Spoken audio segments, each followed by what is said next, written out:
जीवन में अगर कम खाएंगे तो शरीर अच्छा रहेगा और गम खाएंगे तो मन अच्छा रहेगा। वहां गोंडल में हमारा मंदिर है, वहां 2 पेड़ कटने थे क्योंकि एक्सटेंशन था, प्लान था कंस्ट्रक्शन का। तो कोई एनवायरमेंटलिस्ट आ गया, 5000 लोग सभा में बैठे थे, बीच में खड़ा होगा और प्रमुख स्वामी महाराज को गाली के साथ उसने अपमान किया। तो हमारे 2-3 स्वयंसेवक उनको पकड़ने के लिए, मतलब उनको चुप करने के लिए गए और जोर से चिल्लाने लगा। प्रमुख स्वामी ने उनको आगे बुलाया और बोले कि आपको क्या कहना है? अरे आपने ये 2 पेड़ काट दिए, ये एनवायरमेंट की दृष्टि से बराबर नहीं है। प्रमुख स्वामी शांति से उनको समझाते थे। 5000 लोग बैठे थे कि देखो हमारी एक्सटेंशन प्लान था, इसके हमने काटा। वैसे नर्मदा के किनारे गुजरात में हमने 1 लाख से ज्यादा वृक्ष वहां तैयार किए हैं। अक्षरधाम गांधीनगर में 25,000 से ज्यादा है। वो कुछ सुनने के लिए तैयार नहीं था। 2 बार बोल गया, फिर वहां से चल निकला। प्रमुख स्वामी ने 2 वॉलंटियर्स को कहा कि उनके साथ रहना और जब तक वो बाहर जाए तब तक उनके साथ रहना, क्योंकि वे जानते थे कि शायद उसको मार भी दे। प्रमुख स्वामी ने दोनों वॉलंटियर्स को कहा कि उनको किचन में ले जाओ और भोजन करवा के बाद आप दरवाजे तक उनके साथ जाना। तो ऐसी अपमानित परिस्थिति में भी हमने उनको स्थिर देखा है। तो वो जो बोलते थे वो सही था। अगर गम खाएंगे मतलब बड़ा मन रखेंगे। किसी ने कुछ बोल दिया तो उस वक्त वो शब्द पे ज्यादा मेरा अपमान कर दिया, ये गलत बोल दिया, ये बोलना नहीं था, इस प्रकार की सोच नहीं रखेंगे। बोल दिया, अनजाने में बोल दिया, in an ignorant state of mind he said, so what,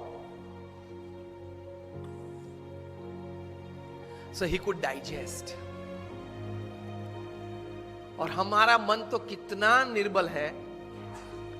कोई रिसेप्शन में या प्रसंग में जाके फिर वापस घर आते तो चर्चा क्या होती है देख लेना। वो आया था, वो नहीं आया था, वो लेट आया था, वो खाने के वक्त आया था, उसने मेरे सामने देखा लेकिन स्माइल नहीं किया, मुझे उससे मिलने की इच्छा थी लेकिन उसके चेहरे पे एटीट्यूड अच्छा नहीं था, उसने ये पहना था, नहीं पहना था। 2 घंटे तक फंक्शन के बाद घर में यही चर्चा होती है सबके घर में। यस और नो? वे आए थे, वे नहीं आए थे, उसके लिए आप फंक्शन में गए थे। Half of the time we don't know what we are doing.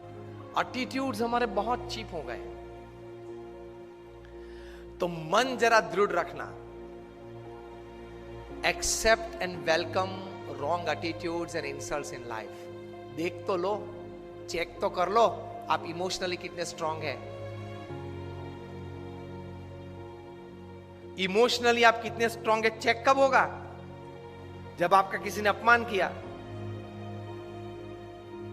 जब आप प्रतिष्ठित हो और पोजीशन पे हो, आप अथॉरिटी हो, फिर भी आपकी मनमानी के विरुद्ध कोई अगर ओपिनियन दे और वो भी मीटिंग में दे और मीटिंग में सब मेंबर्स उनको सपोर्ट करे, whether it is pre planned और spontaneous, that is also different story.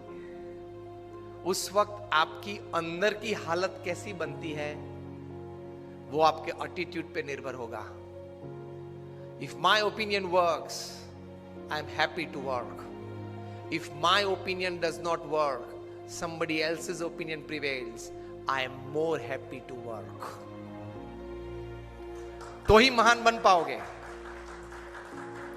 Stephen Covey ने यही बात लिखी है, the 7 habits of highly effective people पुस्तक लिखा जो सबसे प्रसिद्ध मैनेजमेंट बुक है। उसके बाद उन्होंने एक और अच्छी बुक लिखी है, द 8th हैबिट। उसका सब टाइटल है फ्रॉम इफेक्टिवनेस टू ग्रेटनेस, असरकारकता से महानता तरफ। उसमें यही बात लिखी है। और वो क्या था? Don't expect others to change, first change yourself, others will follow.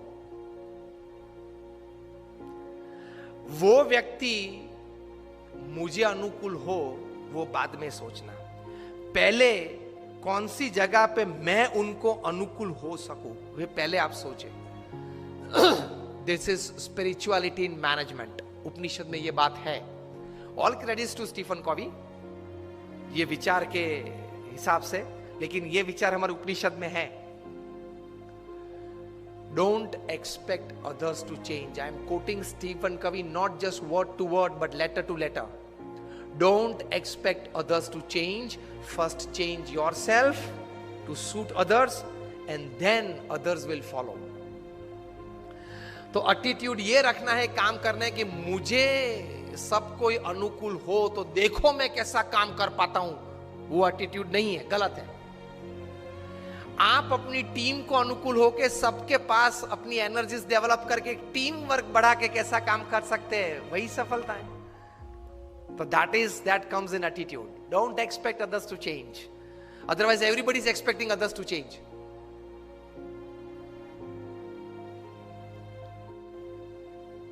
तो प्रमुख स्वामी ये सिखाते थे कि थोड़ा गम खाना, मतलब बड़ा मन रखना, एक्सेप्टेंस लेवल बढ़ाना, इंसल्ट्स या डिसरिगार्ड्स हो तो उस वक्त जरा स्थिर रहना, तो आप आगे बढ़ पाएंगे।